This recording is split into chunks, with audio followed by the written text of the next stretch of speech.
get up there, and I look, and there he is.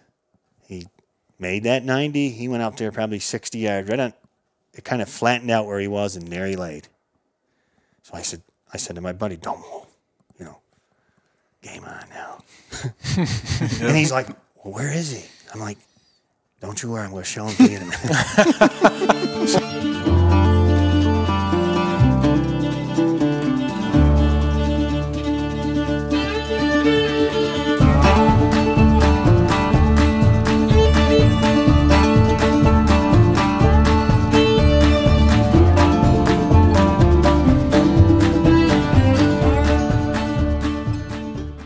Welcome back to another episode of Northwoods Whitetails podcast.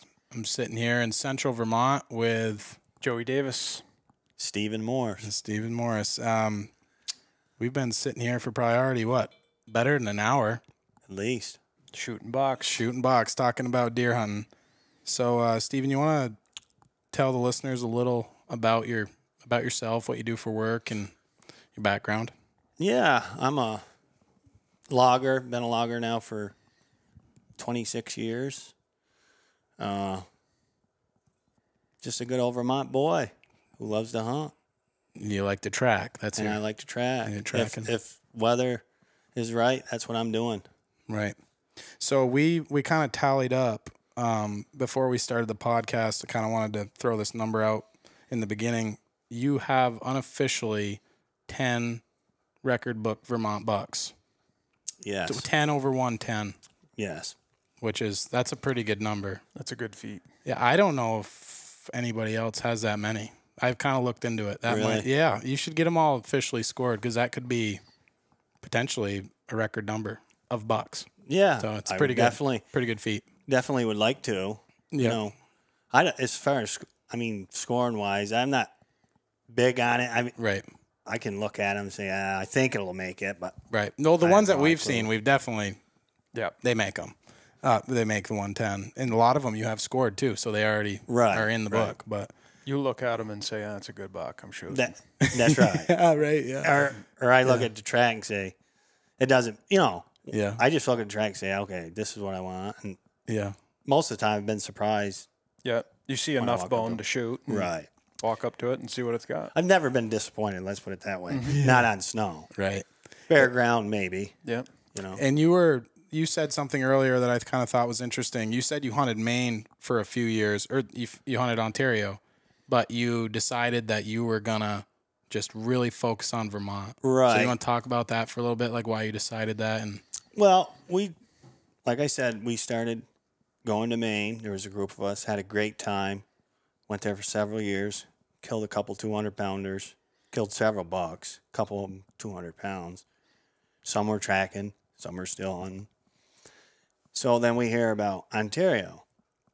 So we're like, we got to go to Ontario, This place is that great. We got to see it for ourselves. So we went to Ontario, and it was everything that everybody said. But we hunted, I think it was 3 years. And then, they had the rough winters. Everything kind of went downhill from there from what we were told. So we never ended up going back. But we always like to go somewhere. So for the next couple of years, my buddy and I, let's go to Ohio. We'll go with a bow. Yep. So we didn't miss our Vermont season. Yep. So that's what we did. And not knocking Ohio, they grow some giant deer. It just wasn't my thing. Right. It just didn't feel big enough for me. You like big country. I want big woods. Yep. I don't want to see anybody else. You know what I mean? And you like to track. And I like to track. So, yeah. The sitting is not my thing. So I said, you know what? I'm going to concentrate on Vermont, home state. Mm-hmm. We got good deer. Mm-hmm. Is it as good as other places? No, but I want to kill some of the best deer that my area has to offer. So that's what I concentrated on doing, and I've done well. Yep. Yeah, you've killed a pile of them, and I think it's interesting if you would have been 10 years prior to whatever Ontario getting bad, you might have spent a lot more time in Ontario and not killed all the bucks in Vermont like you did. Because, you know, like you've got the talent, but it's just like, where are you going to be kind of deal. Like, I think that happens to a lot of guys. It's just the area you hunt. Exactly. You know, if you're a good hunter in northern Maine, you're probably going to shoot a pile that are 225 plus. Right. You know, like down in this area, like, what's your heaviest Vermont buck again? You said my heaviest is 170. 170, and a big one is what would you say dressed out? Like, what's a good one for my area? Yeah, you're not gonna get them any bigger than that. 170 is like a real cranker, like big one. That's like a 200 pounder. Yeah, you know, in the area that I hunt. Yeah, you know, other places, yes, they're different. Yeah, it's the area you hunt. Right. Yep. I mean, I've shot deer that I've showed you that's way what they score. Oh yeah. You know what I mean? Yeah, that's crazy. Yep. And that's at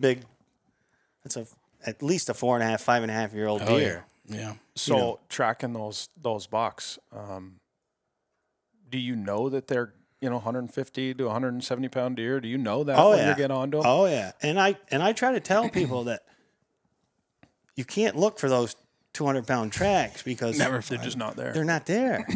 So I started looking at all deer tracks, and as I start following it to see what they'll do, I might follow every track I come across because of that reason right there. You know what I mean? All of a sudden, I'm following one. I know he's a buck, and he goes into this tight area, and he doesn't go through it. He walks around it, and you're like, or he goes underneath something, and he knocks it off. You're like, man, this can't be true. This deer he's got to have more horn than I think he's got. So you continue on, and I mean, I was as much amazed as anybody when I walked up there. I'm like, I couldn't believe it. And so I started really saying to myself, it's, you got to look for them mediocre that are buck tracks. Yep. And just spend a little time on it. You don't have to go far. Well, I think another thing too that you do that's crucial in your success of killing big deer is, yes, you're taking mediocre tracks, but you're doing it in big country. Right. So you got a better chance of it being. He's identifying the age class too of that deer. Right. Yes. You could have a 2.5, 3.5-year-old buck that weighs 150 pounds, but you've got your ways of determining that it's got some age behind it. Right. Yep. That's crucial. It just is so much with the area that you hunt. You become to know it. Yep. And it's just, you learn those things about the deer that you are hunting that you can make a call like that. You know what I'm saying? Like the biggest deer that I ever followed up there, I couldn't believe it. I was amazed. In Ontario? No. Oh, in Vermont. In Vermont, where I hunt. I was amazed. I'm like, I've never seen nothing like this. Yep.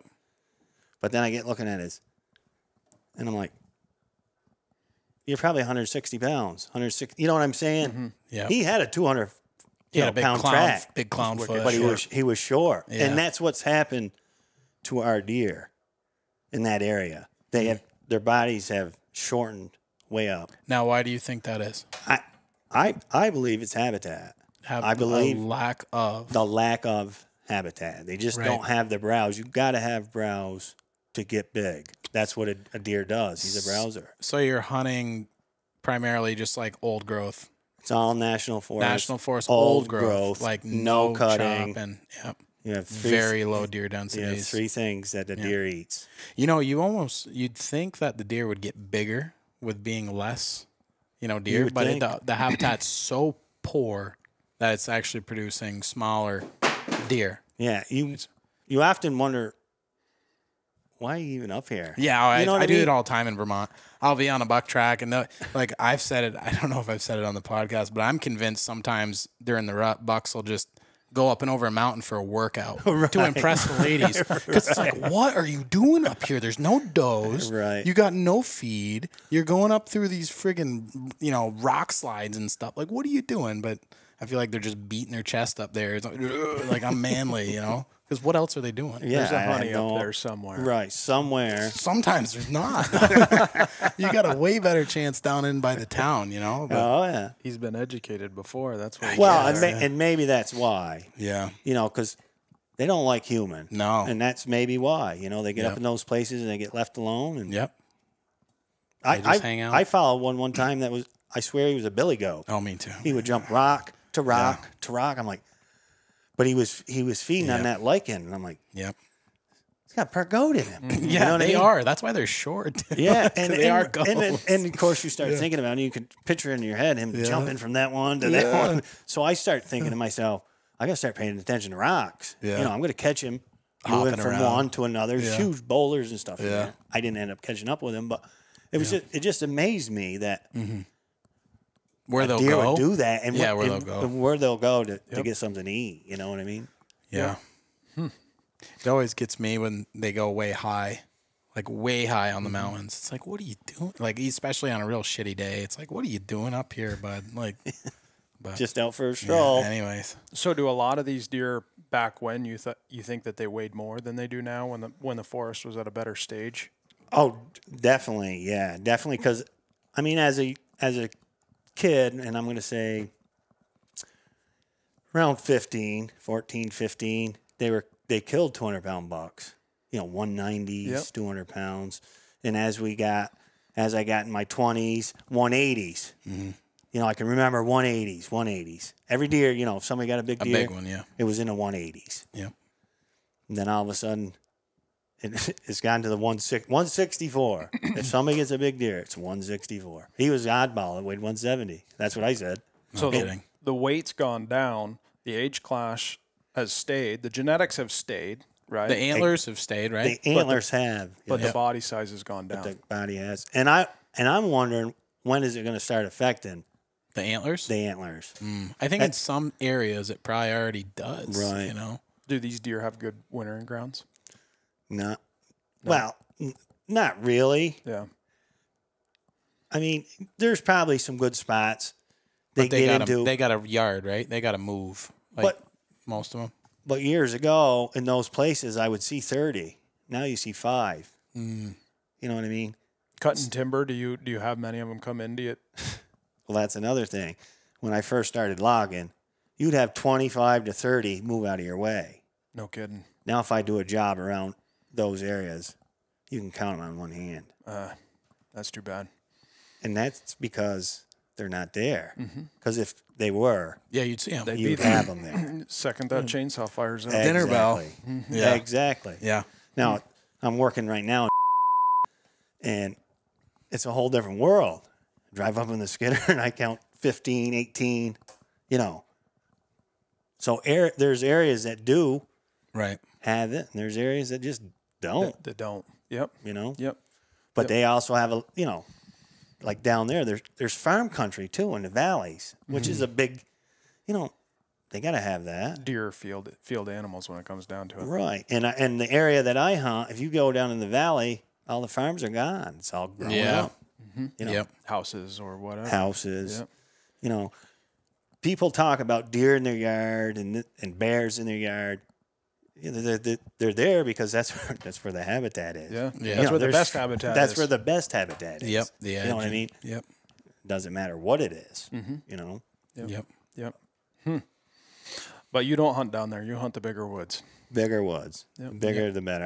I want to be striking out of my truck in the morning, not knowing where I'm going to end up, Yep. and working my way back when I'm ready to come out. What's an average day in the woods? How many miles do you think?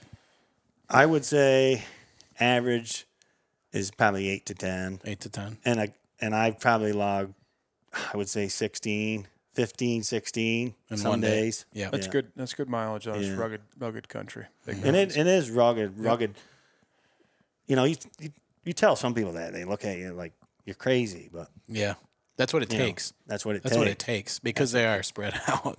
So, is there much like roads around here that you can drive in the morning or anything like that, like northern Maine? No, there's a few. There's a few in the area that I hunt, but they're like main. There's a couple Spurs. spurs, and that's how I like to find my deer. I like to get up early. I like to be the first one on the road, and I personally like to pick a track up from the road. I want to be fresh when I get out of that truck. Yeah. There's nothing worse when you're the second guy on that road. There's nothing worse. You're just waiting for him to find a small buck track in front of you. Pull over. There's nothing worse. Or what if you're the second guy and big buck crossed after he went through? And I've had that happen too. 9 a.m. man. I've seen it a few times. But most guys in the area I hunt, they'll drive over one. Keep on going. They don't care. They're not trackers. No, they're not trackers. No, I mean, there's not a lot, I don't think, in this whole area and really anywhere. I mean, even you go to northern Maine, a lot of guys drive over tracks. You know, it's got to be the right guy. I have people telling me, "Oh, you ran another one down."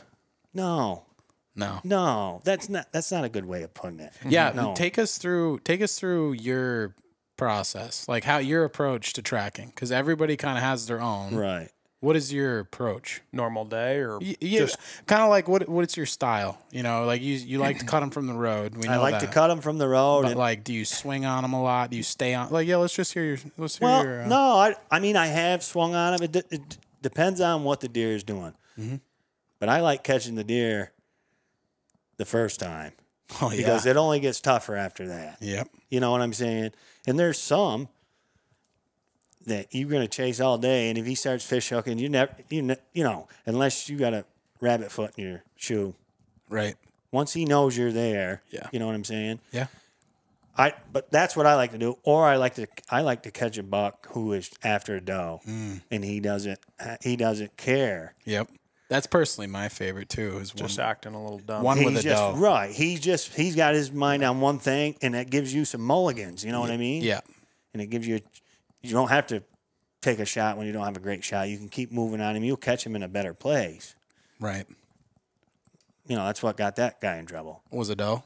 He was after does. A lot of big bucks have been in trouble by does. But I've shot several in their beds. You have. Within that 20-yard mark. What's your cue on when to start creeping? Or do you not? I usually slow up when a deer's been feeding a while, or if he starts standing around, depending on the terrain that you're hunting. Like the one deer I showed you there, he was going uphill, and I had already seen him twice prior to this. Should have had him. Yep. But I was rusty, first snow. Mm-hmm. So I said to myself, okay, this third time, if I get a third chance, I got to be ready. So I'm really focused on what the deer is doing. Yep. You jumped him twice. I jumped him twice. The first time, no, I take that back. The first time he got jumped by another deer. Another deer had come through there, got him up. And I should have had him. I had been following him all morning. Had him at 30 yards, but he was in some thick stuff, and I had to bend down to kind of see if I could see his rack. And, of course, he's standing there. He spotted me, took off. Then I jumped him again. How far did you go? Not very far. And I'm saying to myself, you've been out chasing girls all night because he's tired. Mm-hmm. So then he had crossed a major road, and he started going up on this big, big mountain. And I said, I'm hoping I'm right because I've been up over through there before, and they keep right on going. Well, I get 3/4 of the way up that mountain, and he starts standing. He starts standing there in one place. Looking back. No? I didn't think so, right. Because I was watching which way his feet were planted. So I start, peeking. I said, uh-oh. I could look up and I could see like a flat up there. I said, you're picking your place to lay down. That's what you're doing. You're tired. Yep. So the steepness really worked in my favor because he made a hard left, and I went up the bank. So you got off his track? So I got off his track. I went straight up the bank so I could look down, and I creeped across there and creeped across there and creeped across there. And he went up. He made his hook. He was laying right there looking at his track, and I was just above him.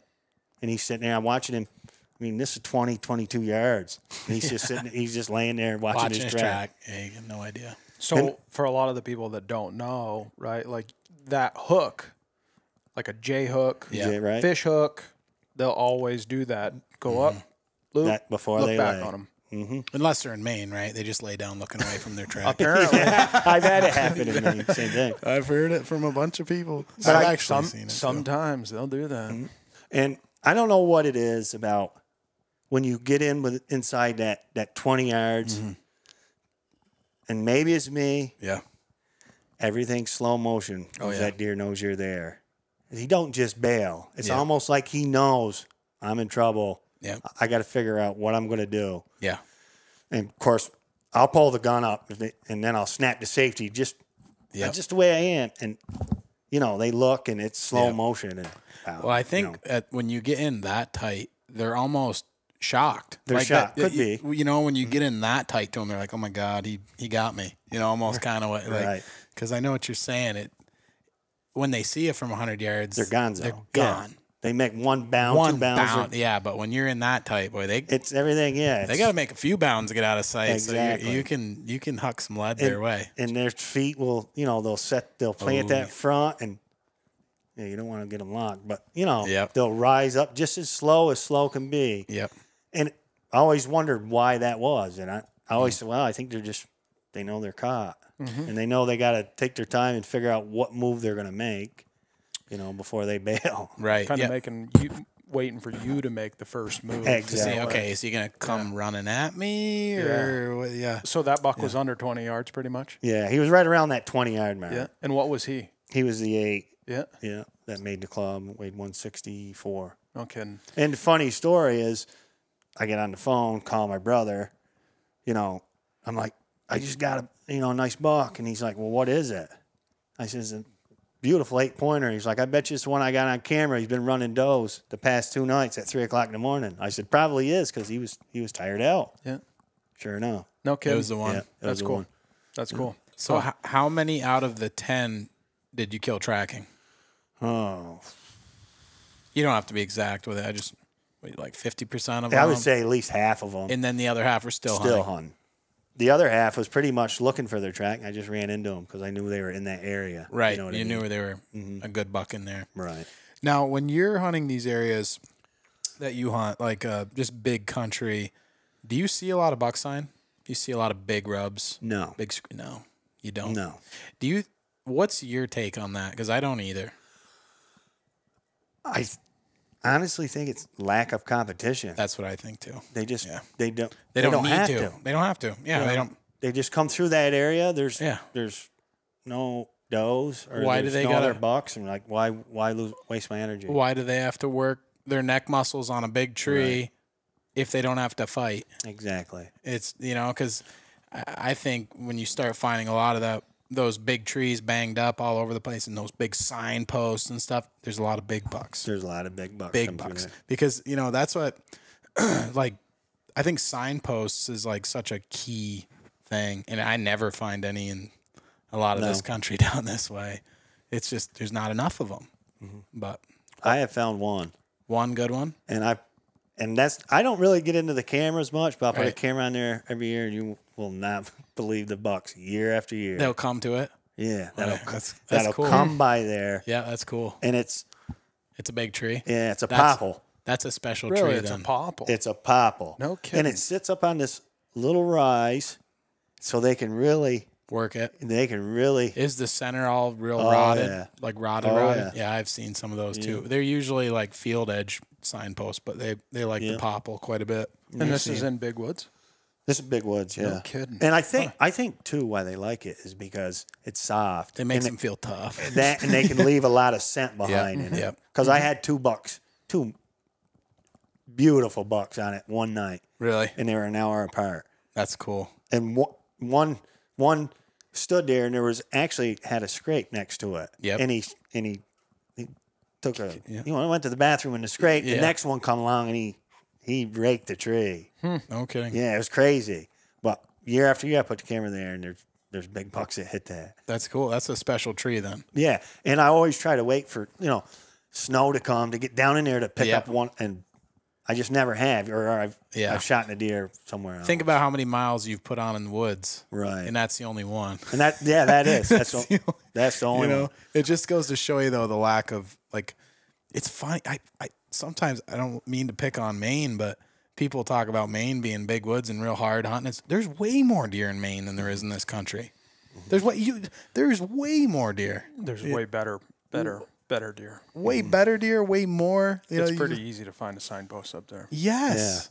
Yeah. Like this country, and I'm positive the reason why Vermont creates some of the best deer hunters is because we have some of the shittiest deer hunting. I agree. I think you're right. You work hard for it. Like he's describing, he knows of one in this country, right? Yeah. That Maine buck I killed there a couple years ago, it took me by a dozen of them. Really? There's a difference.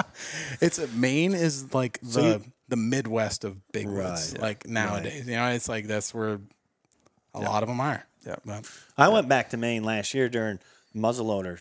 yeah. That's the first time in, I don't know, it was a long time, 15 years. Yep.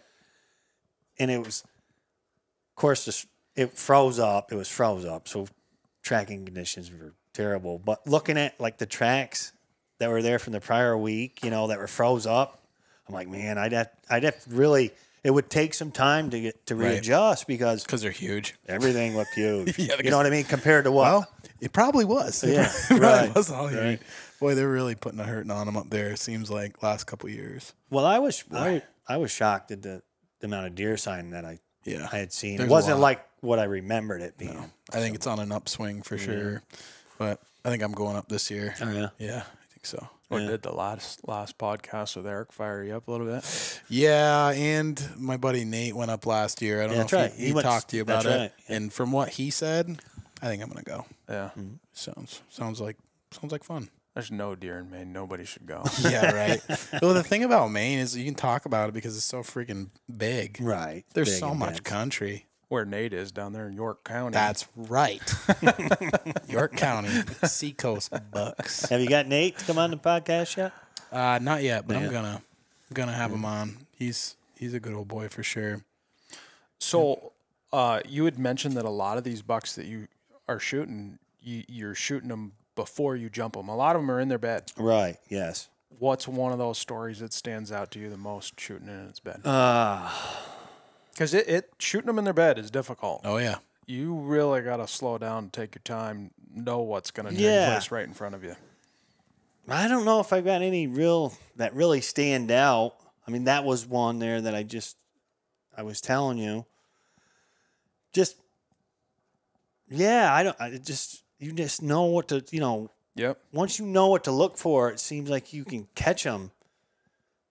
And I've gotten multiple. And that, because after that, you know, it's hard. After you jump them. Once they know. Well, especially if you don't like to sit still. Right, exactly. That's a key with after you jump them. Yeah, I like to wait an hour if I can. Right, and I can't. I know, that's what I'm saying. I'm like a little kid. Somebody's got waving me a lollipop over there. I'm like, I got to get going. But I shot another one. I shot another one that was in the snow. You know, nice, like six, perfect. Yeah, fluffy. But it was quiet that day. Once he got up, he started moving. Once I got on him, it started letting it down. You know, it started snowing hard. So I knew this deer isn't good. He's not going to go far. Right. He doesn't want to be traveling this. He got up because he thought it was over. Right. And he went under this spruce tree, and I could see where he stood there and stood there and stood there. And I said, you wanted to lay down here. So it was Creep City, and I didn't go very far. And there he was, laying, looking the other way. Nice. No kidding. Just right there. I couldn't believe it. Good dumb one, huh? So same scenario. Pull the gun up, snap that safety, and easy up he come, and bang. Why do you think that they do that? They lay facing the other way? Because sometimes they do. They don't. They put their guard down. Is it because it's snowing so hard that there's no other predators on their feet? Yeah, I think it has to do with just the demeanor of the buck. I mean, is he nervous or is he relaxed? Nothing's been bothering him. He probably lets his guard down that one time. You know what I'm saying? Or, you know, has he been chased by a coyote the night before or a person the day before? You know, he's on edge. Yeah. I think it has to do with, you know, just how they're feeling. Yeah. Yeah.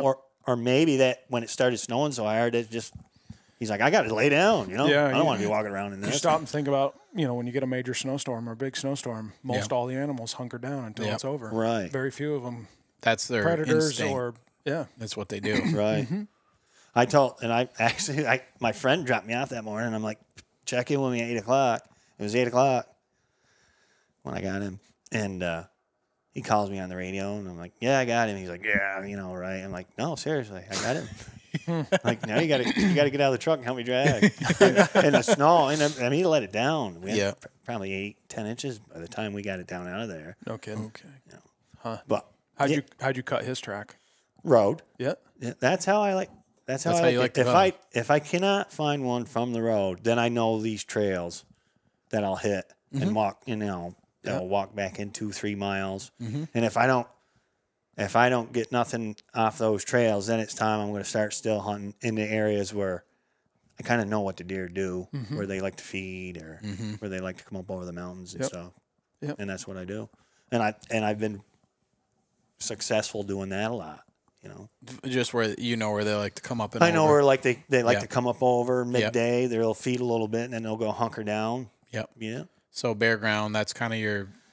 Yeah. That's what you're doing, bare ground. Or will you work when it's bare ground, or will you do other things? Bare ground, I won't work because hunting only comes once a year, but I should. Yeah. Because I don't do well bare ground hunting because of the way I like to move. Yeah. I will go and I'll try to find that big sign that we never find. Never ever find. And just hope that I can you. make something happen. But normally, I gotta have snow. That's just the way it is. Yeah, I mean, in this country, especially with the low number of good bucks, I think cutting them from the road is smart, because if you were to just say, okay, I'm going to pick this, let's say 30,000 acre block of timber, I'm just going to hunt this for the year.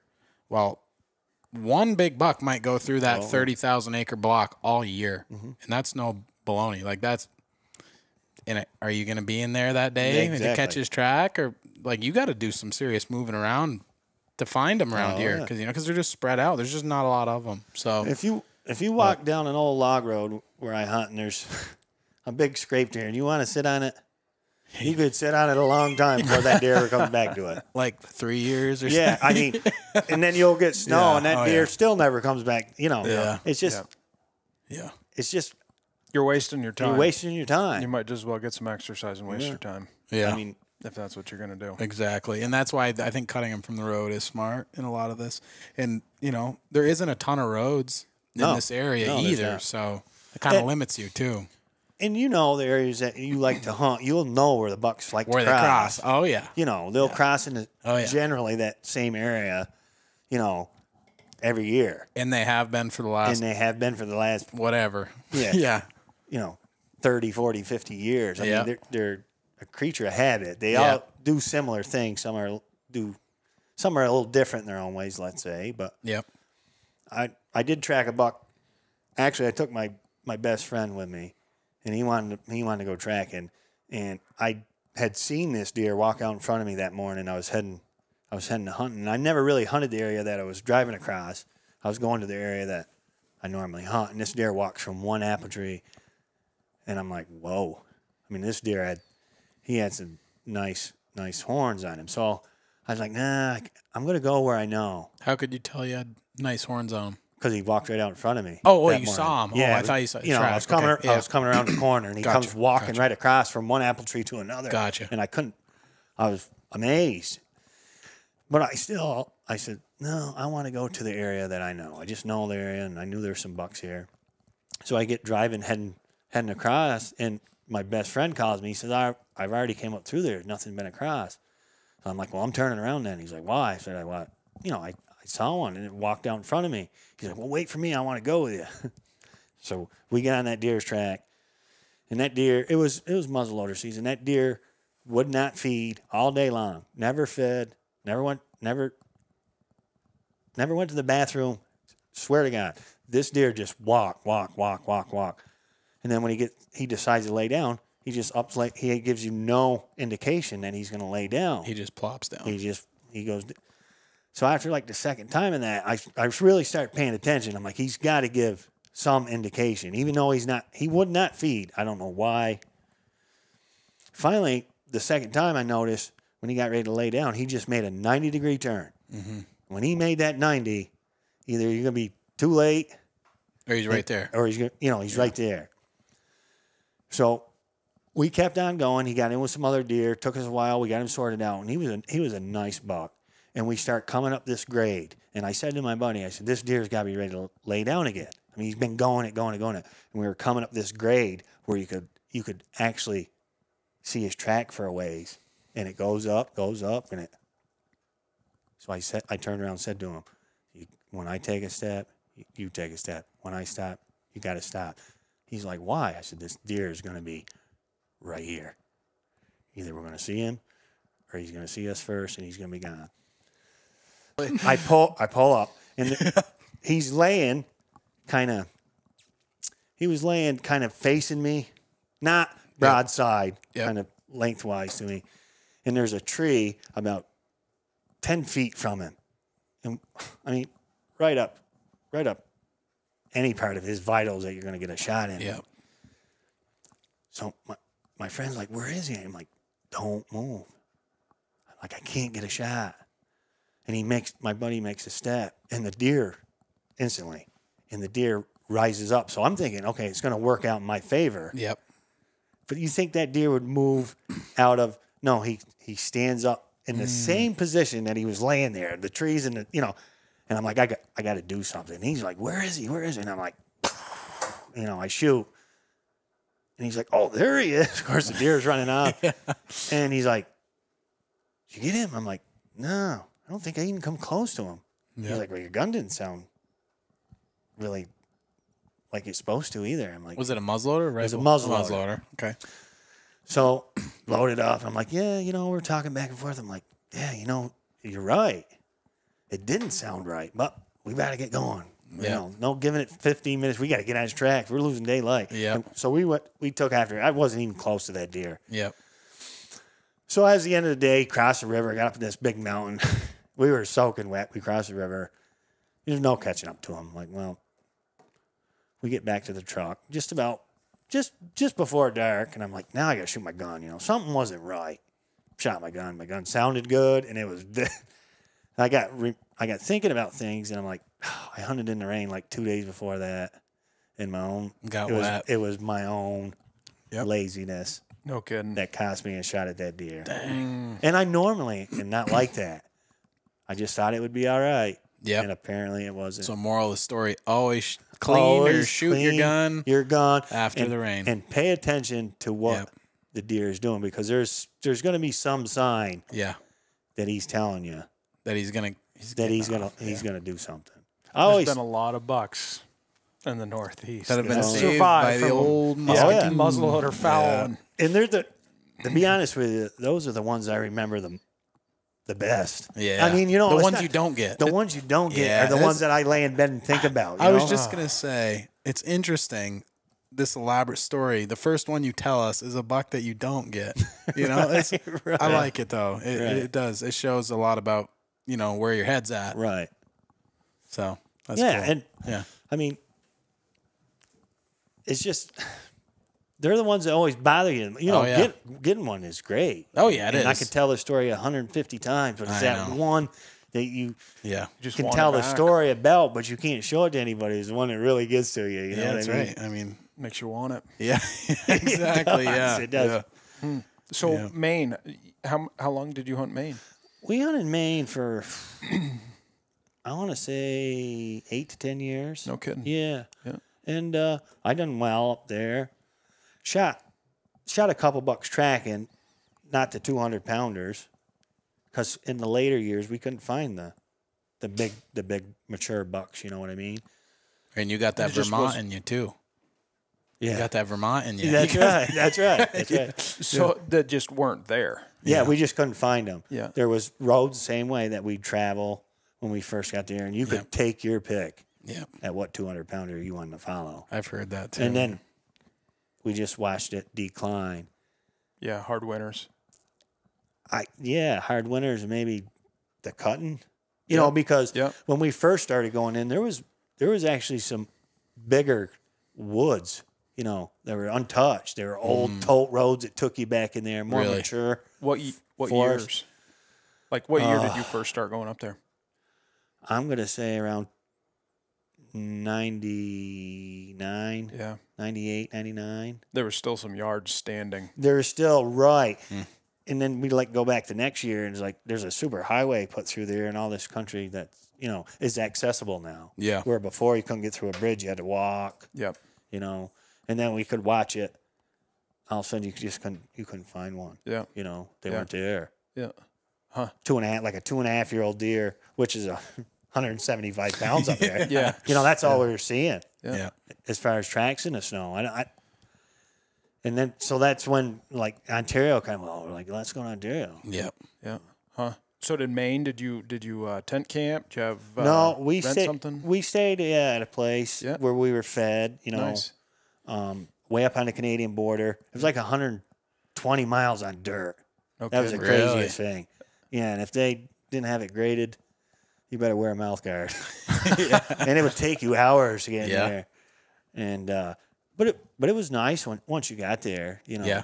Yeah. Good country. It was good country. Yeah. I don't think it got a lot of super hunting pressure because it was so far back in. Yep. And the food was good. The stay was good. The food was good. Nice. And we enjoyed going there. And we had 5 or 6 of us that would go, and then things kind of going south. Well, we'll try something else until it goes south. And Yep. then that went south. Yep. But- So when you went back up to Maine, was it last year? Last year. Did you go back to that same area or no? No. We made sure we were close to town, and the only traveling on dirt we did was when we wanted to hunt. You know. Yeah. And it was nice to be able to grab a burger or a beer. Yeah. So we wanted to be close to a town. But Yep. Nice. it was still same country. I mean, as far as Yeah. hunting wise, Yeah. the same big woods once you get out of the truck. But And you were impressed with what you saw compared to what? Yeah, I was really shocked, and I don't know why. Is it because they got the feeding stations during the winter? I don't know what it is. But I don't know. They feed a pile of them. yeah, and I think that's really helping things. I think It could be. it keeps the predators away from the deer because they don't like humans. They got food all year. There's a pile of guys that hunt around all of those feed stations too. Hunt coyotes around all of those feed Really? stations. Western Maine, Northern Maine. I mean, they control it in that sense, right?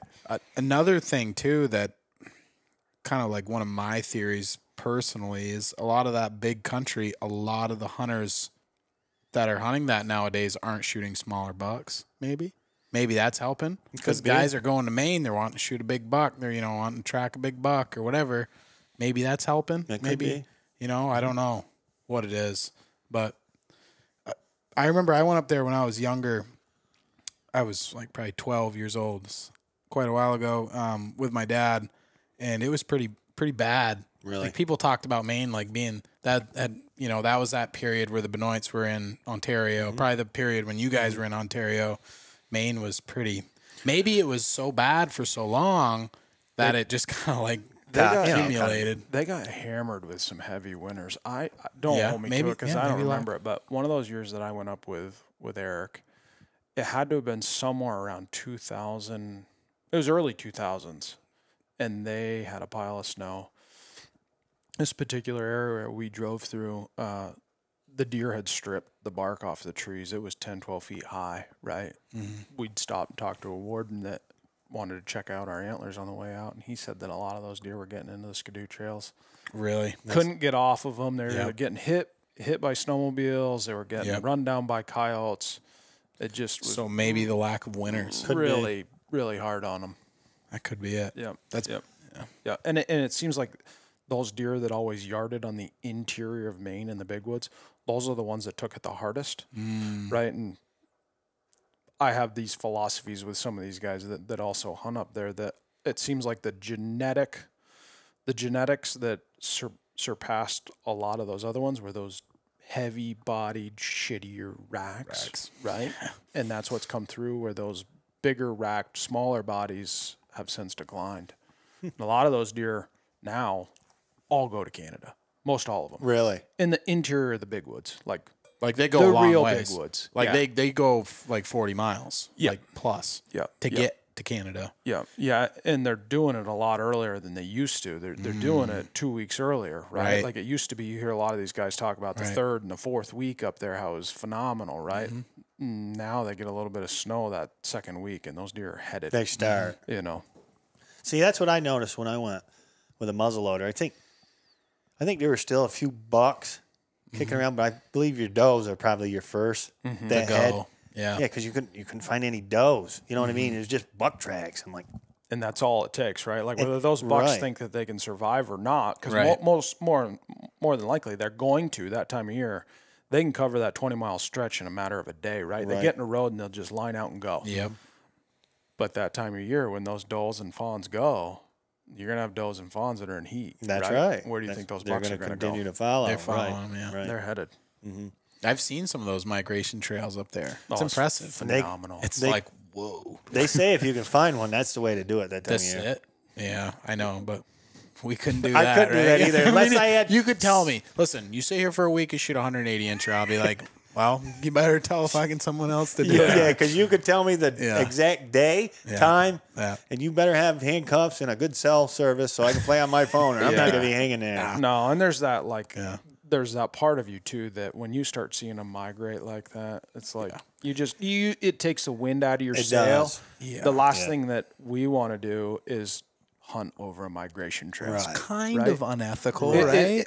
I would A say little it is bit. unethical. It's like hunting a deer yard when the deer have yarded. You yeah, just it's don't kind do of. it. It's Right. you're not on their you're not in their turf. Yeah, just you don't know? do it. When those deer go and they migrate and they're in their yard, they let their guard. They're doing down. it for survival. They're Right, trying they to go into survive. survival Yeah. mode, right? Yeah. Yep. Just leave them alone. But I mean, it'd be interesting to see if Maine ever maybe reels back that season a week or two. Right. Because, when I was up there too, I saw at the end of November huge migration trails headed to Canada. And it's like, yeah, I mean, you hear about the old boys that know where And then know where they are. where they are and they sit and shoot 150 incher every year. And it's like, yeah, I mean, I guess, but it's like, is that really, No. it's really fair? It's Pittsburgh closed down their season a week week early early 'cause they of the figured it same- out. Yeah. Same stuff. Right. People, those deer all come yard to town, yard around the lakes, and people are just whacking them. I mean, 2 years ago, 3 years ago, it was bad. They shot like 50 some odd deer the last Really? week of the season, all right around just town. slaughtering them. Yeah. That hurts about. Now, what makes them go to Canada? I mean, Have you looked at it on Google Earth? no. It looks like Iowa. Well, it does. It does. It turns into field. And, yeah. It looks like corn and beans. Oh, Like, right really? there. That's what it is. It's almost like the United States got the crappy ground and Canada got the good stuff. Kind of, right? I mean, that heavy snow is in those mountains, right? And that's where the line is in those. And that's the way that the weather pattern goes. When you get on the other side, they still have winter. It's super cold, wind, whatnot, but They don't get it's the all snow. ag. It's all cedar down in the bottoms. Yeah. And that's what I meant about the United States got the crappier ground. I meant for farming. Like, Right. you go over the border, I mean, all the way to the top, right? It's like beautiful farm country. Yeah. Like for like hundreds of miles. Then you have There's And some you get to fresh Maine and country. it's just crap. Yeah. You get to the other side of the border and it's literally like the banana belt, right? Like the snow stops at the border at the mountains. That'd be so Yeah. weird. actually, where we used to be in Maine, now I remember because I think one time we had to go into Canada for gas. And I do remember you drive this flat and it's like field after field after Weird, field. right? Yeah. Yeah. And their gas was like bronze or ore or something. I'm like, well, that one will work. I couldn't remember. I didn't like. And it was it expensive? I think it was expensive. But I've yeah, never been to Canada. Never Yeah. been. I don't even. it was fun because They're not going to let you back over with that mustache. I can tell you that. This is my turkey season mustache. You leave me alone. We used to leave our guns at the way station Yep. and cross it. I Oh, don't really? think you can They probably let- do that anymore. they Yeah, let they're you like, just yeah, keep- stuff them in the corner.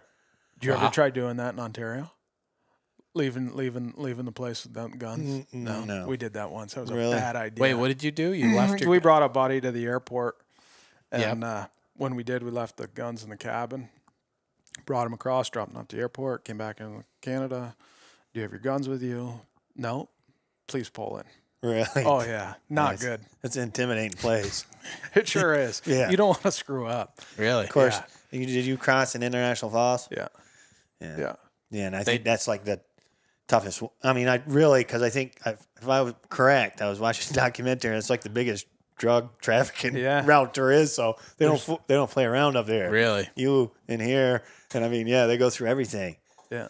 We got through. I was never so glad when we get through that, and be done with it. Well, we get driving down the road, and my brother gets gazing at a deer on the back of a truck, and we end up driving through another customs down the road. I'm like, and then he turns around. We drive through, and he turns around. I'm like, this isn't good. Yeah. I don't know what's going to happen. And the guy comes out, and he's like, what are you doing? My brother's like, well, we're heading hunting, but we see a deer up here on a trailer, and we missed a turn, and I don't know, somehow I ended up here. And I'm like, oh, we're going to jail. Yeah. He's like, can I ask you a question? And he says, my brother's like, yeah. He's like, you going to be okay in the bush? My brother's like, I don't really know. He's like, get out of here. But I'm like, they don't fool with that stuff. I'm like, pay attention where you're going. Don't worry about the deer laying on trailers, It was a lot of fun, though. It was a great place. Yeah, you played by the rules. Yes, you Yeah. did. I mean, I forgot some of those rules, but you had to have a gun in a case. Case, that's right. You had to have your orange on. When you're in a vehicle? Oh Yeah. yeah. Yeah. Orange on in a vehicle. Well, no. If it was during, correct me if I'm wrong, but when the gun was in the vehicle, it had to be in a case. It had to be in the case. Your gun had to be in a sock after sunset, right? Right. If you were in the woods, you had to have a sock on the gun. Yeah. Yeah. That No, is kinda you had weird. to have your orange on During hunting. during hunting hours. They Yeah. didn't fool around, though. I Really? mean, they They really were. if they saw you parked Sticklers. somewhere, They'd wait you out. oh, yeah. Really? That or they came right into our camp one day, right? Yep. Drove right down in our camp and said we've had somebody shooting deer and we were just checking things out. Yeah, do whatever you got to Okay. do. Yeah, they drove in and checked all our deer too. Really? Yep. They, Yeah, they didn't. M&R, They took it pretty Ministry serious. of Natural Resources. M&R. Yep. Canada just seems kind of like a weird place. Oh, it's phenomenal, though. It was. Kilometers and liters and I know the only thing you could afford to drink up there was Canadian beer. yeah, You didn't want to go grab a Miller Lite. No? You were going to pay for it. yeah, pretty expensive up there. Yeah. Yeah. You bought Labatt's Blue and you could afford a gallon of milk and some bread. Really? Because if you drink Miller Lite, you're going to be broke by the time you walk out of there. No. Yeah, it was. It was crazy. Yeah. And everything shut down at like 5 o'clock. Really? Seriously. Yeah. Do you remember that? Yeah. Oh, yeah. At like 5 o'clock, like, let's go to the Everything's store and done. get a little Debbie, a snack. Yeah. They're not open. Did you ever see any wild dogs when you were up there? What? Oh, like, Wild. Oh. They're domesticated dogs, but they're wild oh, dogs. yeah. Yeah. Oh, yeah. Yeah. All over the place. Did you Really? ever? Yeah. Why? We were like 9 miles out, and all of a sudden, dogs start barking at us. We're were like, they nice what the dogs? hell? Well, they Like golden retrievers Two and chinchillas. boxers? No, but it was different up there. It is. Yeah? Well, come to find out, they come off the Indian reservation, right? And these dogs just breed and everything else. And Gotcha. here's these two random dogs. We went back to the lodge owner and said, "Hey, there's two missing dogs out there." He's like, "You shoot them?" Like, no, somebody's pets. He's like, "No, shoot them. They're wild dogs. Like they just breed and Oh, come off the Indian reservation and Weird. yeah, when yeah. when we first arrived there, like 27, 28 hours. Oh my God. I thought I was going to have another birthday by the time I ever got there. So we walk into that remember the little grocery store Yeah. there? And they're like, instantly they knew. You come up hunting? Like, yeah, where's all the deer? This one kid says, if you can't drive out that road and see 100 right now, you can't see anything. I'm like, oh, I'm going to love this place. I'm gonna love this place. We drove out through there and didn't see a deer. I'm like, take me back. Where's that little kid? He lied to me. It was crazy. It was a lot of fun. It was a fun place. You have any? Did you ever get snow up there at all to track much? One, and I killed a 10-pointer. Yeah. But only once. I mean, and that was... Yeah. But, Really? So you didn't around- get so much? No, around that water, it just didn't... It stayed around that 40 mark, didn't yeah. it? Yeah. But when 39, 40. when you Really? got the snow, it was like light switch turned on. Oh, Really? yeah. Like yeah. you're killing a good one. Or you're getting into a good one. You were gonna find a good one. Now, with there not being a lot of snow, were they real easy bucks to track because they didn't get tracked much? No, I would No, say they were that still wily, Yeah, crazy bucks. I would say like, just the same. Yeah. Yeah? Yeah, they did. They're still buck smart. things. Yeah. Yeah. Yeah. Yep. Yep. No, They it were was good. just... It was just... I mean, whatever you could think of, Yeah. Isaac, Yeah. multiply it times 10. Really. Really? Don't you think? I mean, Yeah, no, I I would've can't lost believe my you mind. missed it. Yeah, no, You know, no. really. But maybe it'll come back. It's one of those places that could easily. I mean, Yeah. they got the cover, they got everything. genetics are there. Yeah, there's Yes. some big ones. Oh, I mean, it was unbelievable to see some of the some of the sheds and where like Really? places where we stay. The guy would have outpost camps, and some of the stuff he showed you was like unbelievable. Yeah.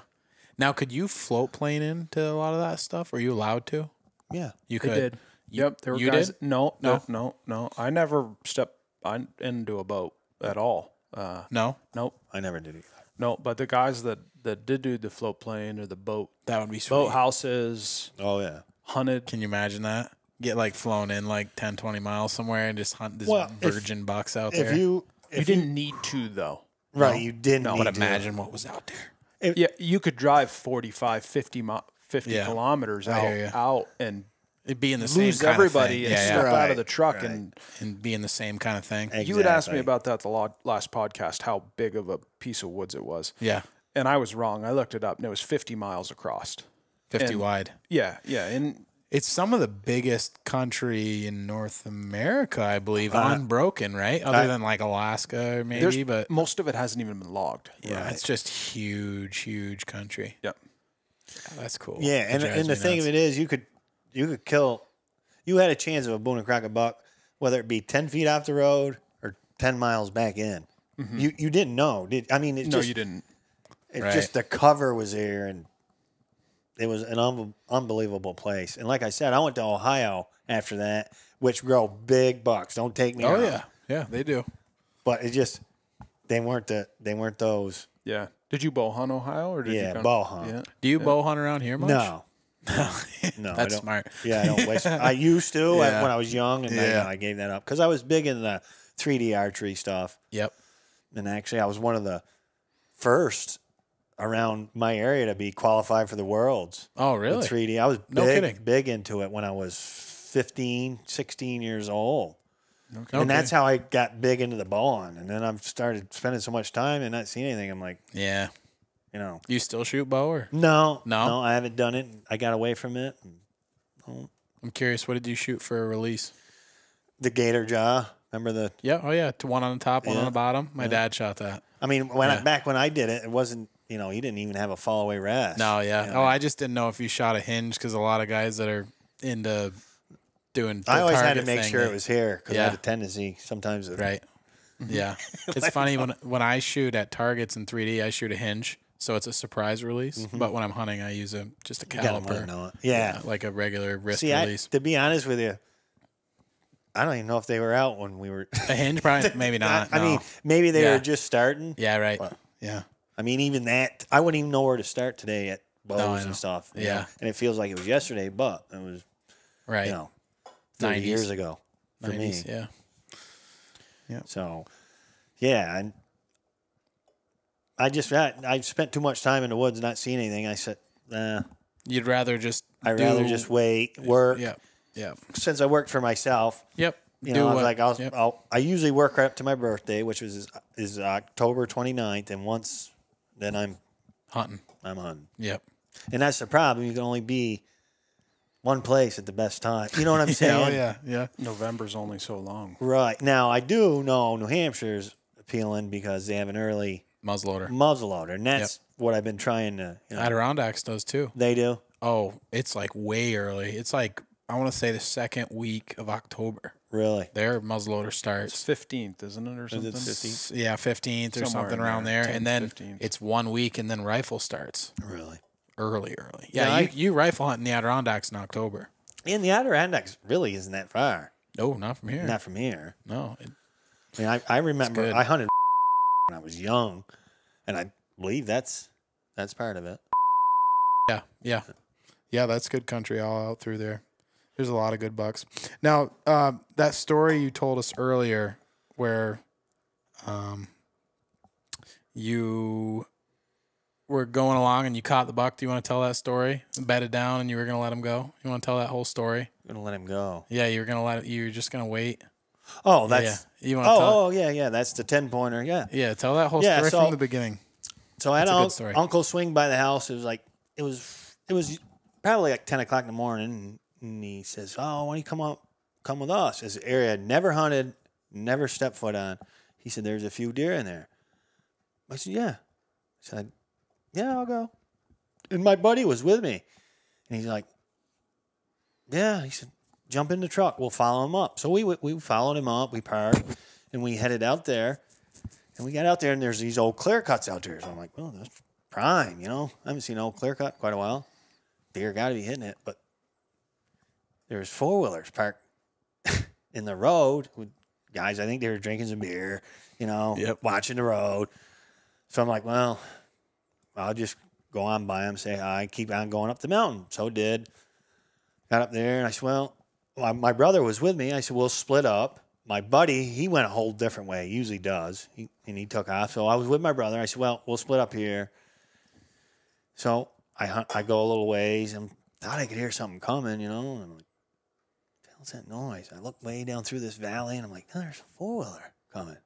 I watched him come up, park the four-wheeler, and I don't think he even stepped off it. He stepped off, one side onto his ladder tree stand. I'm like, I got to get out of here. Yeah. This ain't my cup of tea.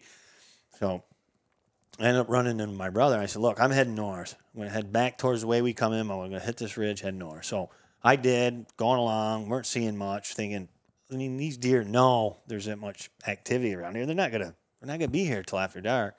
Pretty soon I come onto a track, and I looked it over, and it wasn't very big.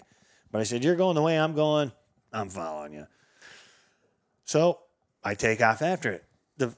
I followed a ways. I'm thinking, I think this is a buck. Just the way he's acting, the way he's wandering, what he's doing. I said, I think this is a buck. So I'm like, now I'm a little more interested. So I keep going. I told you I'd come onto this old field up in there. Never been there before in my life. Yep. And I'm right on the edge of it, the lower edge of it. I turn and look, and there's this guy standing. And now by a field, you mean like it was like rocky, so no trees could grow? Yeah. Like you're on the mountain. It was on the mountain. It wasn't like a manicured field, but it was just an opening in the woods. Opening, yep. Maybe some grass or No, it was rocky. It was rocky. Right. Yeah, trees couldn't grow on it. So I'm like, there's a guy standing, and he's got his gun on his shoulder, and he's looking away from me. I'm like, so I stood there a minute, just polite to. Well, I stood there long enough, I wasn't going to stand there anymore. I'm like, I didn't see you. He never turned around. He never moved. Yep. So I'm like, I got to keep moving. Yep. So I keep going, doing my thing, keep going. Deer starts feeding. I'm like, this deer's going to lay down. Pretty soon I look, and there he is. He's laying. He doesn't have a clue. He's laying right away from me. But it was probably 80, 90 yards. You know, he picked the scope up. I swore I had 5 points. Picked my binoculars up. Yep. Swear I had 3 points. You know what I mean? Yeah. Everything grows with a regular scope. Yep. So I knew I wasn't going to shoot it. Yep. I knew it wasn't nothing I was going to shoot. But it was like 3:30. If I remember correctly, it was like 3:30, 20-4. I mean, what do you got? Half an hour. 45 minutes. And I knew I'd been heading direction of the truck. So wherever I'm at, I'm not going to be long. I'm just going to hang out right here and watch this deer. Because deer leads you to more deer. So I'm sitting there watching it. Got my gun leaning up against the tree, watching it. Pretty soon the deer stands up. And I'm like, you could tell he's alert. And he's looking down the hill. He's not looking back at me. So I'm like, something's down there. Whether it's another hunter, something's. So I just sit there with my binoculars, watching. All of a sudden, into my binoculars comes this rack buck up over the hill, and he spots that little one, and he was gonna put the feet to him.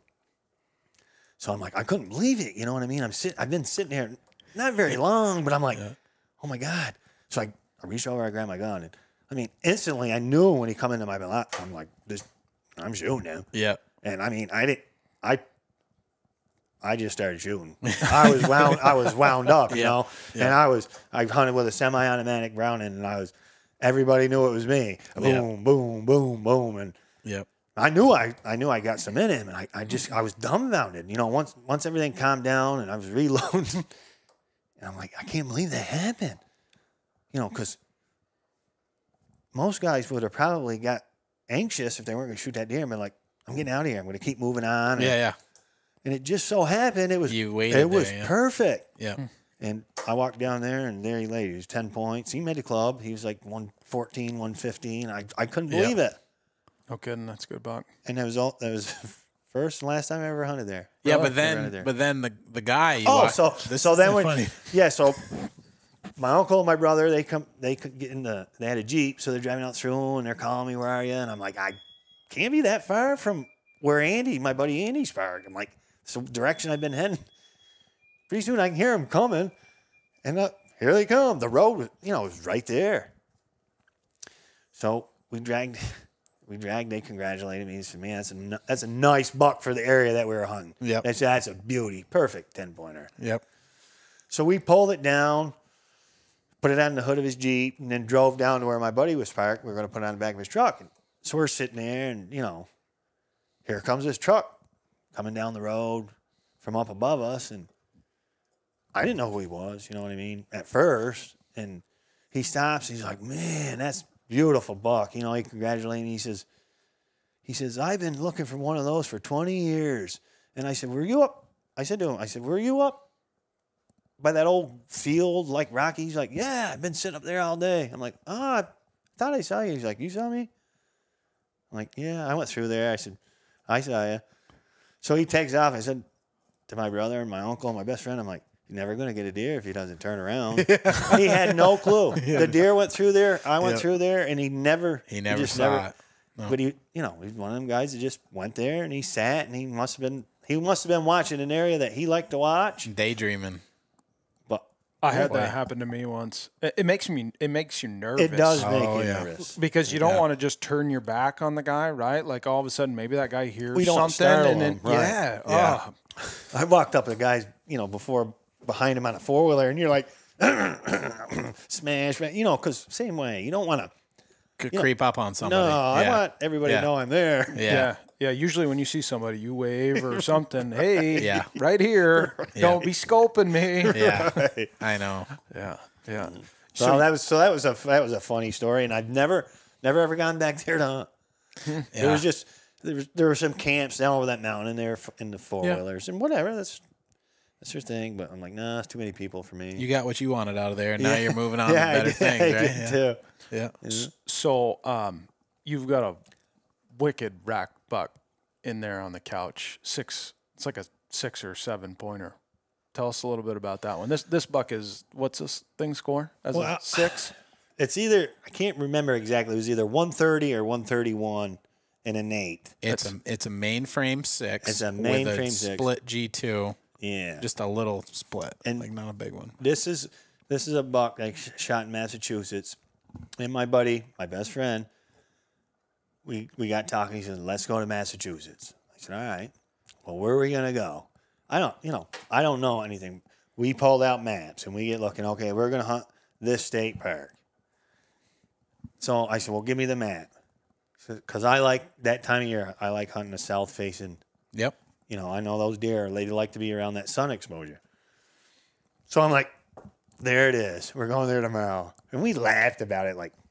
So we go there. And we hunted around a little bit, didn't see much. And all of a sudden, we just stepped into this place. And I'll never forget because we shouldn't even been in the woods. I mean, there's 40, 50-mile-an-hour winds. Oh, the really? trees were bent over. But it was a great day to be in there if you could handle it because the deer, they were. Their senses were not. No, Yeah. I mean, you could have banged 2 pots and pans together, told them you were coming. And Yeah. You know what I mean? They just, you know how it is. Oh, yeah. Killing day. So we went in there, and we should have both been tagged out that day, now looking back at it. But we weren't ready. We weren't really hunting. We were just checking things out, So finally, we were together, jumped this buck. He was a nice buck. I would have shot him. And my buddy's ahead of me, and I'm like, choo, and he couldn't get a shot. And I'm like, okay, we got to split up here. I mean, this was like the second buck we had seen. We had been split up once. We come together. I'm like, we're definitely splitting up this time. I'll see you back at the truck at dark. You know? Yeah. He's like, well, what are you going to do? I said, I'm going to follow that buck. You could have shot right there. He's like, all right. I said, I got to do something. I'm answering it. I'm raring to go. Yeah. So the buck went down through, and he crossed this old beaver pond. And my buddy he cut way to the left. So I'm like, I'm not walking across that beaver pond. I got leather shoes on. I know it's going to be wet. So I turn, I go down the edge of the pond. Well, guess what happens? We run back into each other again, right? Isn't that funny how that works with a buddy? And it's just, Yeah. it's just the lay of the land. Oh, yeah. Yeah. So we run into, and I'm like, Andy, we'll walk together around this old swamp. I'll pick his track up. Then we're going to be on our way. So on our way around that swamp, my buddy doesn't say a word. He just anchors the rifle, and I kind of see him, because I'm kind of paying attention behind me, and I see him, so I stop, and I'm like, Andy, what is it? And he won't say anything, but I know. I see him click the hammer, and I know he's shaking. There's something there. He's Right. not playing, he's not playing wolf. And so I make a step back, and this deer jumps up, and it was a buck, and takes off, and so he puts the gun down. I'm like, yeah, that was a decent buck. And I'm like, man, I can't believe this place. He's like, He's like, this buck was huge. I'm thinking, I just see the buck. I'm like, okay, now we definitely got to split up. I'm like, I'll go over there. I'm not even worried about the one that's across the swamp. I'm going over here. I'm getting on this one. I walked over there. There was 2 beds. You saw the smaller one? I saw the smaller one. Of course, at 4 or 5 feet, that's a whole different angle. Oh, yeah. Yeah. So I gave him a few minutes for Andy to get caught up around there. And I said, well, I'm going to start tracking him. And I didn't go. It was because of the wind. I didn't go 200 yards, and I looked up through the woods, and I could tell by the way he was standing there. Yep. There's a buck. So I went into, stealth mode, and there was a little depression there. I said, I got to get through that and get up on that little knoll, and I'm going to rest right on there because I knew it was quite a shot. You know how it is down there. Some places you can shoot a long ways. Yep. So I get up there, and I got the scope up, and I'm looking where I should see horn. And I'm not seeing anything, but I know this thing's a buck. And like I said, he was right on the edge of this hemlock. And I keep watching. All of a sudden, he turns his head, and it looked like the whole top of that hemlock moved. So yeah, I said, I'm not shooting. I'm not blowing my only shot because he was uphill on a slight angle, and there's just too much stuff. But he was facing this stand of hemlock that was wide open. Yeah. There had been nothing between you but air. Yep. So I said, I'm going to wait you out. I'm not going to rush you. I'm going to wait you out. He don't have a clue with the wind, the way the wind was. He don't know what happened. Wouldn't you know it? No, he turns and goes to his left, down this little depression, up the mountain he goes. So I start following him. Get up there. Now I definitely realize there's 2 because when I get up there, there's another track that was about 10 yards from him. They're running together. I'm like, man, this place, I can't believe it. Loaded. Yeah, this place, I can't believe it. Yeah. And I can't believe I haven't got one yet, Yeah. So I start following it because I knew it was warm, wind. I knew it was going to get super cold and your walking was over. Yep. It's So going to get crunchy. It's going to get crunchy. And, so I started walking or following the deer, and it took me through a spot where I realized this deer's traveled before. It was just one of those spots that were, it was safe for that deer. He knew it was safe. It was his getaway out of that country. So I went right back there the next day, and I said, well, if I can't walk because it's too noisy, I'm going to spend at least a couple hours here in the morning when I can get here. Did you get there before daylight or No, a little after? No, because by the time we drove down there, Right. got there and walked back into this country, I couldn't get there before 8 o'clock. Right. And it was either the second or third day. I got there at 10 after 8 and 20 after 8. I looked, and here he comes on the same path he was on the first day. No kidding. And bango. Gotta love how that works out. And it is a giant Yeah, we'll buck. have to show you guys a photo of it. 'cause Yeah, that he's thing is a giant. What has he got monster. for bases? It's got to be 7 inches. I think it was at better. 7.5. Yep. Yeah, they And did. who cares how many points or what he scores? It's just one of those bucks that you shoot him anywhere. Yeah, He's just a it's giant. huge. And, well, Pete LaJoy, of course, he does Yep. all my mounts, and he Yep. aged it, and he said it was 7.5. So that's peak. Yeah, and I believe anyway. 7.5, I think. Is, he pretty much said he was going to be that and Oh, yeah. probably more trash, as the older he got, because he was a healthy deer. But yeah.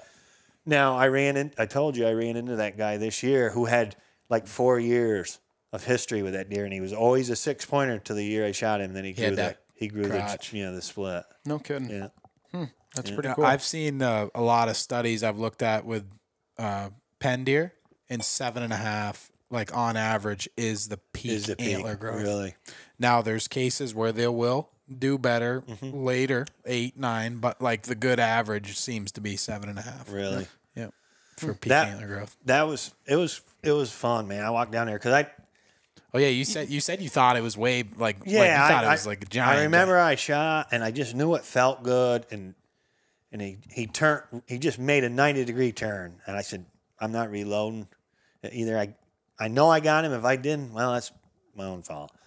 So I gave it a few minutes. I said, "Well, I'm going to cut up across the bank, look down in there," and I see him down there, and he was on his last breath, and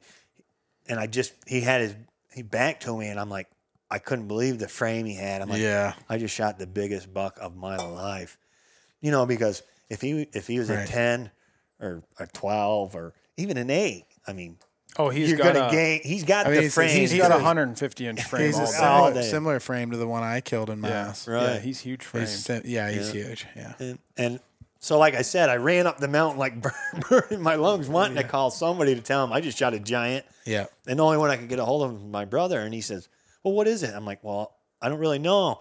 I see him down there, and I just wanted to call someone." And he's like, "Well, you better get down there." Got him. Yeah. He said, "Tag him, and then call me back. Let me know what it is." I go down and I flip him over, and I'm like, well, this is weird. I'm like, "You're huge. You're the biggest 6-pointer, mainframe 6-pointer I've ever seen." So I got it in, tagged him, ran back up the mountain. I had enough running that day. And I called my brother, and he's like, "Yeah, what is it?" I'm like, 6-pointer. He goes, "What's wrong with you?" I'm like, "No, this isn't your typical 6-pointer. This is a good one. And then I got him home, and, everybody was pulling in because I stopped at the local Stewart's there in town, and they couldn't believe they'd never seen nothing like it. And I'm like, "Yeah, me either." But the Nass produces some antlers, good deer. But they have a lot of big country. They do. A lot bigger than you think. A lot bigger than you think. And some of it's not easy to access. It's rugged. You got to walk. It's rugged. And the deer, the deer get the age. They need that age. Yep. Mm-hmm. And that's for but sure. my first one down there was that one right there. Yep. I shot him in his bed. Nice. Oh, yeah, that's a good one. Yeah, He had a smaller buck with him. Yep. But that was the very first year I ever went down there. No kidding. Yeah. Huh. And but it's good hunting. I think that late season helps. I think I've said it 100 times. Yeah. But yeah. I mean, not having gun season until after Thanksgiving. I think saving a lot of bucks. Post rut is the best time to track them, anyways. It really, is, but I mean, a lot of them get killed in the middle of November with a gun in, let's say, Vermont, New Hampshire, Maine, being dumb. Oh yeah. So they get the pass. Really, they're only getting bow hunted during that peak rut time. So.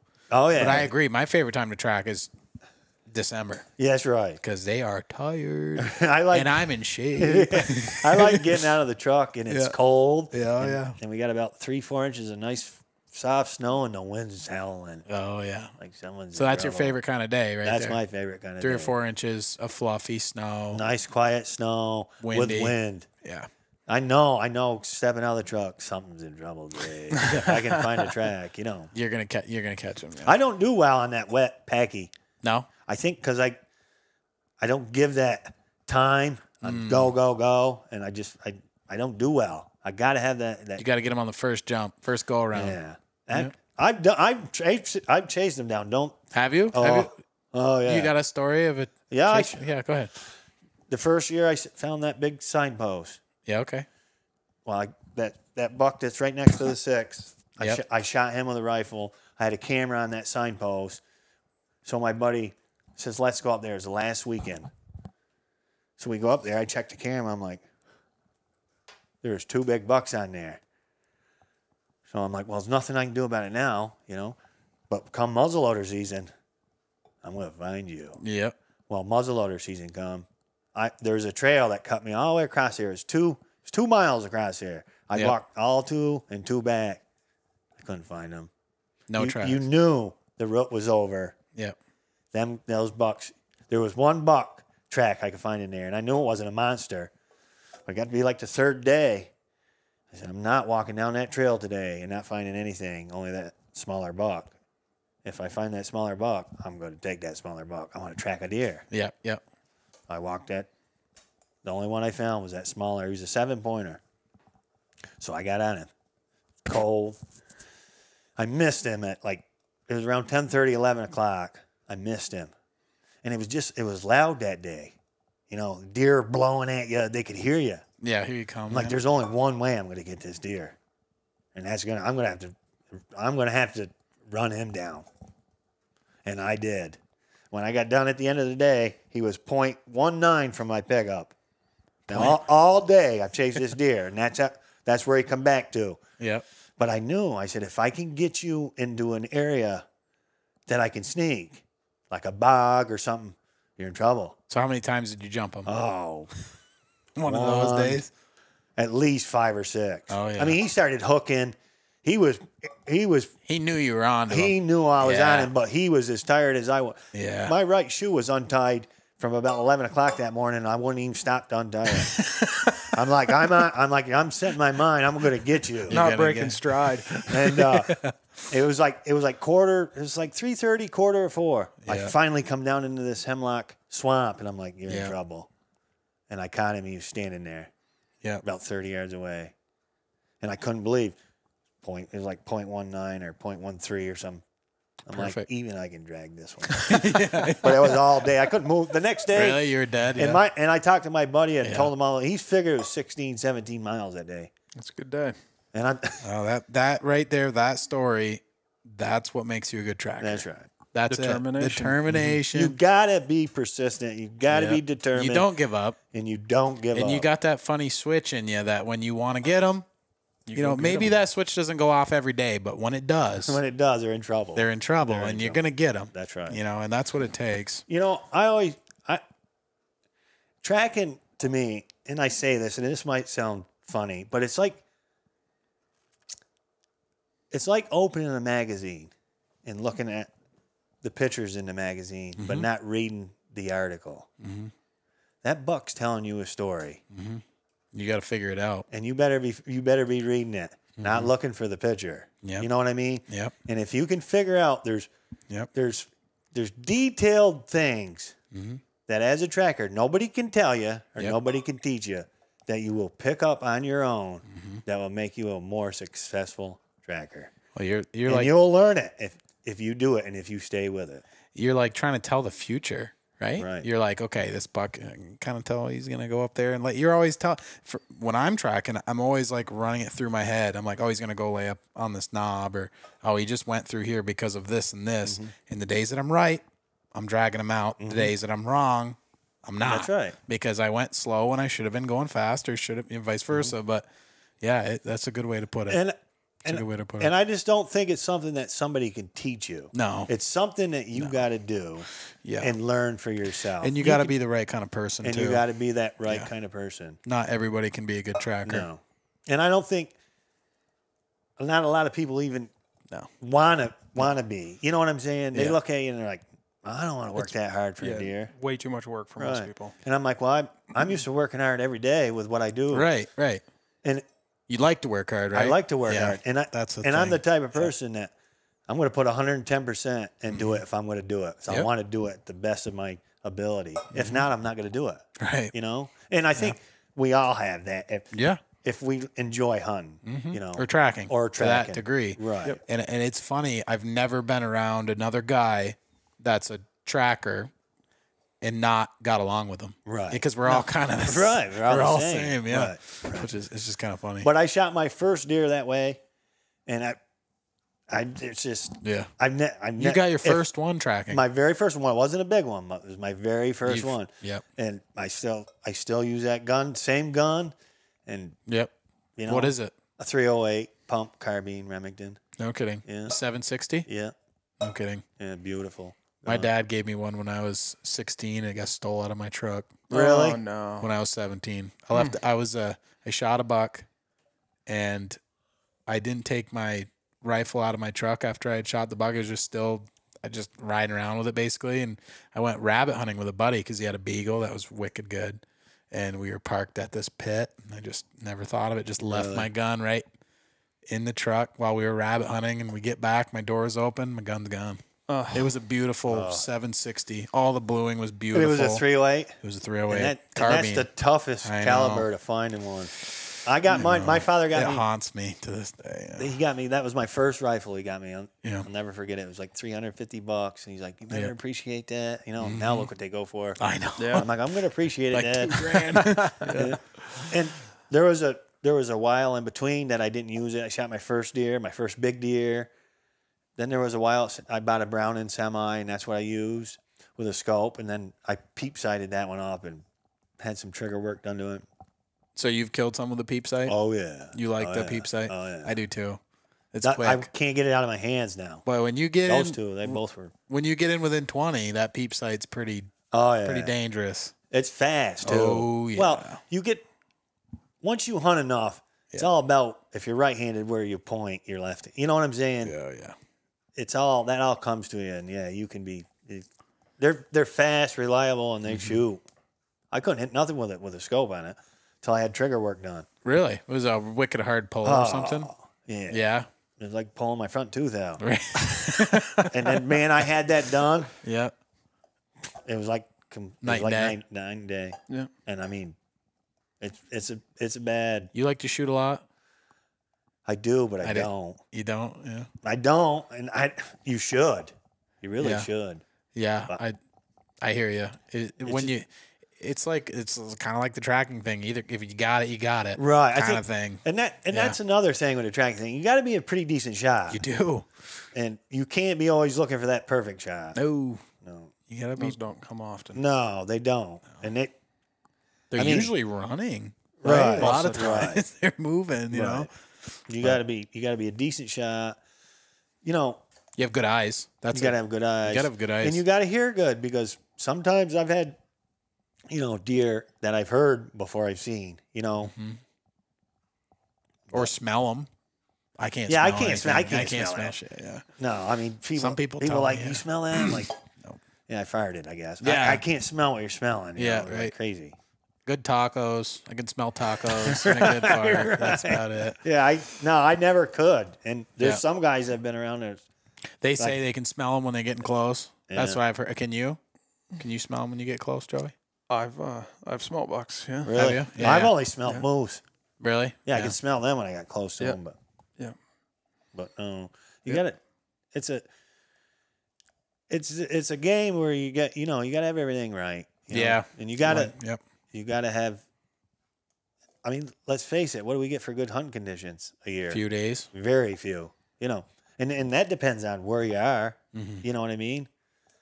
So yeah, I mean your odds are stacked against you, and always like the first day, like a mulligan day, because you're gung ho, you're gonna make mistakes. Yeah, and, you got the you know, jitters. Yeah. You got the jitters. Yeah. Everything's new. Yeah. So, but sometimes you don't get more than that. No, I know. Gotta go when you gotta go. And another thing is you can't be worried about where you're gonna end up, or Can't be afraid of the you woods. cannot be afraid. You're never gonna kill a deer. No. That's the only thing gonna be on your mind when opportunity approaches. You can blow it. Yeah. You gotta be able to trust your equipment and just. You got to be as comfortable in the woods as you are anywhere. That's right. And if you're not going to do good. No. You should have one thing on your mind. Right. Killing a buck. Right. That's it. I usually don't even take. I don't even usually take a lunch. Nothing. I don't either. I take usually. a couple. I usually take like 3 clementines with me I won't even do that. Yeah. I'll You do bring water? nothing. and water. I'll bring a. But the problem is you can't bring a cheap water because the once you Yeah. once you Yeah. take a swig of it. Yeah. So usually, You know, then stuff it back in there or stuff it under something. You know, right. it's crazy.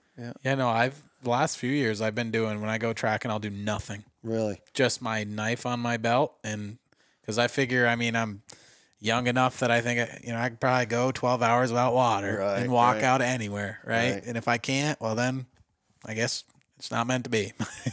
Yeah. But that's just kind of the way I try to look at it. Cause Some it's guys go with like a Thanksgiving dinner with them. oh, yeah. Some people do. You know, you're gonna share. John Wright said that's the way he rolls. Really? He's got to eat. You got to does. eat all the time. Whole backpack full. Really? Yeah, no, I light as can be. Yeah, me too. Me And too. when you're a good tracking day and you're on a buck, when I'd have a pack with water, I wouldn't touch wouldn't it all touch day. it. No, you wouldn't 'Cause drink it I'm anyways. just, Right. you're Yeah, just right. dialed. You're tuned in. Yeah, You're not going to eat that exactly. sandwich. But No, I probably still got Reese's Pieces in mine from last year. See, you're so focused and you get so your mindset. It's the last Food thing I doesn't- think about yeah, doing. food doesn't matter. I mean, look at me with my shoe untied. Yeah. Tell me how uncomfortable you're that not was, wearing and I would. lacrosse boots. Do what? You're not wearing lacrosse boots. No, Why? What do you wear? He said leather boots. I wear leather. I wear leather a lot. If I wear a rubber boot, Yeah. it's the ones I wear log in, the red Oh. with the yellow tip. Oh, Steel really? toe. What? Yeah. You've I've never shot- tried lacrosse boots? I have, but You don't like them? It's not for you. I don't. Huh. Yeah. If you I don't mean- like them, you don't like them. What is it? Is it chafe your feet? I or don't like rubber boots. Yeah. Sweat, Yeah. chafe, My feet sweat, and usually, chafe it up. yeah, they chafe, and it's a mess. I Really? wear leather. Are you wearing like Kenetrex or No, I wear- Schnees? Anything? No, I wear pretty much whatever. Keens or something. Yeah, I wore Keens. I've wore lacrosse leather. boots. Yep. Yeah, they wet through the first day. Yeah. See, And I mean, My I've lacrosse- wore all sorts of stuff, but lacrosse boots, man. I'll wear them all year round in the woods. I don't know what it is. Just leather. I can feel stuff under my feet Underneath better. it. I just then a rubber boot. Huh. If the snow gets super deep, then I'll switch over to the ones I wear for work. Logging. And Those- people, they weigh like 12 pounds they're each, heavy. right? Yeah, yeah. Last time I came out of the woods after getting a deer, you swear it was Mike Tyson walking at me like that. But I don't even notice it. I just put them on and You go. I go. Yeah. Man. I mean, I probably do at night when I'm tired out and I'm in bed, but You feel it. Yeah. I don't. Yeah. Yeah, I don't. I gotta wear leather. I gotta feel. Mm-hmm. I don't. It's just something about it. Hey, if it works, it works. We've Yeah, killed a don't few. change So. it. Don't change it. No. All right, man. Well, we probably should wrap it up. Yeah. This has been a great episode. Yeah, I've had a lot of fun. Appreciate it. That'll Coming fun. down. I could talk all night, dear. Oh yeah, we'll definitely have to do another one. Yeah. For sure. Yeah. For sure. Yeah, maybe if you go to New Hampshire, you can swing by and pick me up. I can go with you. There you go. That's fine. You'll have to hunt a different ridge for me though. That's fine. You can don't drop want me you off killing over all there them big as long as you pick me up. Yeah. I want to ride home too. yeah. All right, man. No, I have to call an Uber. Yeah. All right. Well, thank you. Yep. Thank you. We'll. Yeah, We'll get you you're on welcome. again. I appreciate you guys coming here. It was nice talking with you both. Yep. Yeah. It's been fun. Likewise. All right. All right, boys. We'll see you on the next one.